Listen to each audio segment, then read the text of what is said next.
Hello friends, welcome to மாங்கனி சமையல். இன்றைக்கி நம்ம மாங்கனி சமையலில் ரொம்ப சுவையான சின்ன வெங்காய காரக்குழம்பு எப்படி பண்ணுறதுன்னு பார்க்கலாம். இந்த காரக்குழம்பு சுட சுட சாதத்தோடு வச்சேன் கொஞ்சம் அப்பளம் தொட்டுட்டு சாப்பிட்டாலே போதும். டேஸ்ட்டு ரொம்பவே அட்டகாசமாக இருக்கும். நம்ம வீட்டில் காய்கறி இல்லை உடனடியாக ஏதாவது குழம்பு செய்யணும் அப்படின்னு நினைக்கிற போது கூட சின்ன வெங்காயம் மட்டும் இருந்துச்சுன்னா போதும், டக்குன்னு செஞ்சு முடிச்சிடலாம். சரி வாங்க, இப்போ இந்த சின்ன வெங்காய காரக்குழம்பு எப்படி பண்ணுறதுன்னு பார்க்கலாம்.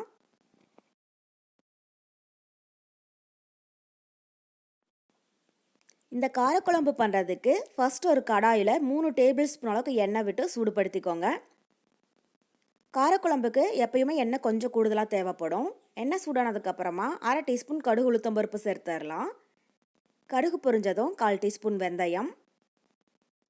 வெந்தயம் பொரிஞ்ச லைட்டாக கலர் மாறினதும் இது கூட கொஞ்சமாக கருவேப்பிலை, கூடவே 1 கப் அளவுக்கு சின்ன வெங்காயம் உரித்து எடுத்து வச்சுருக்கேன், அதை உள்ள சேர்த்துடலாம்.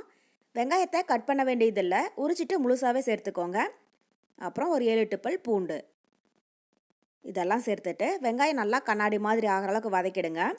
வெங்காயம் ரொம்பவே ப்ரௌன் கலராக வதங்கிடக்கூடாது, நல்லா கண்ணாடி மாதிரி ஆகிற அளவுக்கு வதங்கிச்சுன்னா போதும். பாருங்கள், இப்போ வெங்காயம் நல்லா வதங்கி வந்துருச்சு. இப்போ இது கூட ஒரு சின்ன பீஸ் பெருங்காயம் சேர்த்துடலாம். நான் கட்டி பெருங்காயம் சேர்க்கறதுனால ஒரு சின்ன பீஸ் சேர்க்குறேன். நீங்கள் ஒருவேளை பவுடர் பெருங்காயம் சேர்க்கிறதா இருந்தால் 2 பிஞ்ச் அளவுக்கு சேர்த்துக்கோங்க. கூடவே பெரிய சைஸில் நல்லா பழமாக ஒரு தக்காளி மிக்ஸி ஜாரில் போட்டு நல்லா அரைச்சி எடுத்து வச்சுருக்கேன், அதை உள்ளே சேர்த்துடலாம். அப்புறம் இந்த குழம்புக்கு தேவையான அளவு உப்பு இதெல்லாம் சேர்த்துட்டு தக்காளியுடைய பச்சை வாசனை போகிற அளவுக்கு நல்லா வதக்கிடுங்க. ஸோ இந்த காரக்குழம்புக்கு நம்ம தக்காளியை கட் பண்ணி சேர்க்கிறத விட இது மாதிரி அரைச்சிட்டு சேர்க்கிற போது நமக்கு குழம்பும் அதிகமாக கிடைக்கும், டேஸ்ட்டும் ரொம்பவே நல்லா இருக்கும். பாருங்கள், இப்போ தக்காளி நல்லா வதங்கி லைட்டாக எண்ணெய் பிரிஞ்சு வர ஆரம்பிச்சிடுச்சு. இப்போ இந்த ஸ்டேஜில் 1/4 டீஸ்பூன் மஞ்சள் தூள் சேர்த்துக்கோங்க. கூடவே காரத்துக்கு 1 டேபிள் ஸ்பூன் குழம்பு மிளகாய் தூள். நான் வீட்டில் அரைச்ச குழம்பு மிளகாய் தூள் 1 டேபிள் ஸ்பூன் சேர்க்கிறேன். நீங்கள் உங்கள் காரத்துக்கு தகுந்த மாதிரி கூட்டவோ குறைக்கவோ சேர்த்துடுங்க. ஒருவேளை நீங்கள் தனி மிளகாய் தூள் சேர்க்கிறதா இருந்தால் கூட 2 டீஸ்பூன் அளவுக்கு தனியாத்தூளும் சேர்த்துக்கோங்க.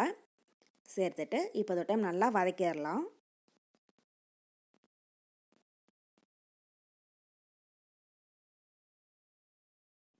பாருங்கள், இப்போ வெங்காயம் தக்காளி நல்லா வதங்கி எண்ணெய் பிரிஞ்சு வர ஆரம்பிச்சிடுச்சு.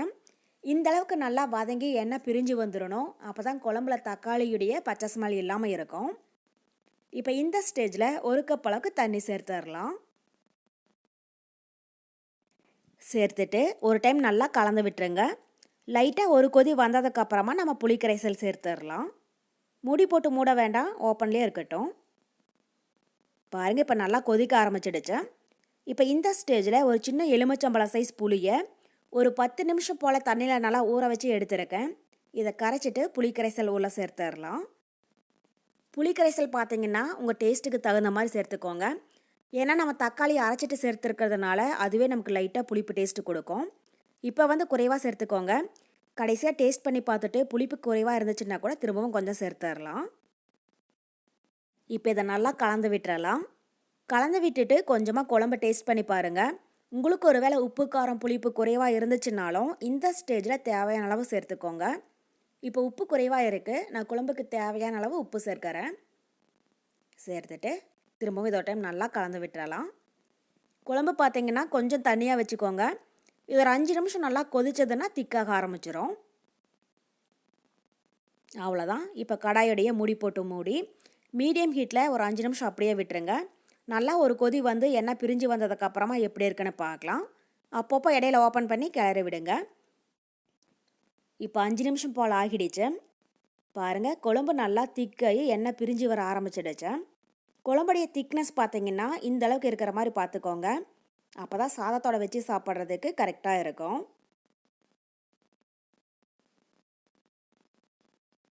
அவ்வளோதான். இப்போ இந்த ஸ்டேஜில் நம்ம ஸ்டவ் ஆஃப் பண்ணிடலாம்.